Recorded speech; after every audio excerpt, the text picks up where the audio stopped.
ceux qui veulent vraiment avoir une idée, ou des personnes peut-être comme moi qui entendent un peu partout, qui lisent de tout, qu'il y aura des changements, on va vers le changement. La donne de ce monde va changer.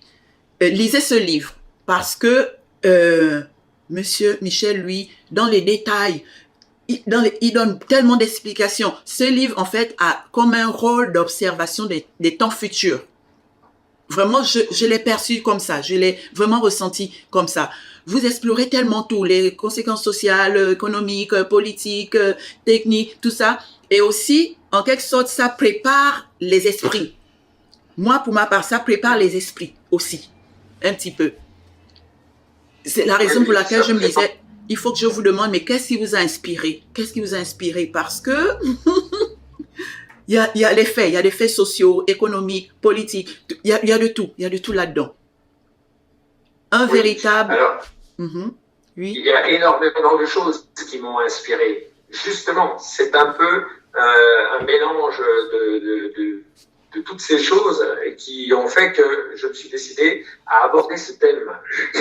J'ai d'autres livres qui sont des romans noirs, par exemple, mais qui n'ont évidemment rien à voir. Ici, j'avais envie précisément comme on dit vulgairement, de secouer le cocotier pour que les gens prennent conscience. On en parle beaucoup en ce moment, des changements climatiques et des années sûrement très difficiles qu'il faudra vivre. Tout à fait. Et on n'a pas l'impression que les gens ont pris tout de même la mesure des changements et des changements qu'ils vont imposer à leur descendance. Parce que nous sommes, nous, directement responsables de nos enfants, de nos petits-enfants et de la suite.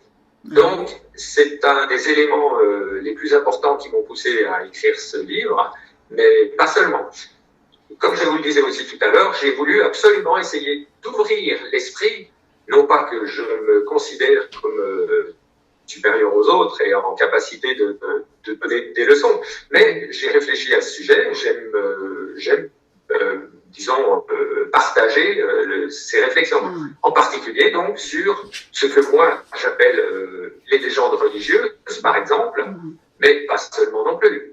Il faut absolument comprendre ce qui se passe sur notre planète en la comparant, par exemple, à ce qui se passe dans une cellule de notre corps. Il y a une relation assez intéressante à faire. Lorsque une cellule devient trop importante, a grossi, eh bien, elle va se diviser. La division cellulaire a pour but de ne pas mourir. C'est la survie d'une cellule qui fait qu'elle va se diviser en deux, et après, il y aura deux cellules. Eh bien, pour notre planète, pour le monde des vivants, c'est pareil. À un moment donné, on est tellement nombreux sur cette planète qu'il faudra qu'il se passe quelque chose. Alors, bien évidemment, la technologie aujourd'hui et future va nous permettre, non pas de nous entretuer comme on a toujours fait jusqu'à maintenant quand il y avait trop de monde, mais plutôt va nous permettre de nous en aller dans l'espace, d'aller coloniser l'espace et reconstituer, refaire quelque chose, un nouveau départ.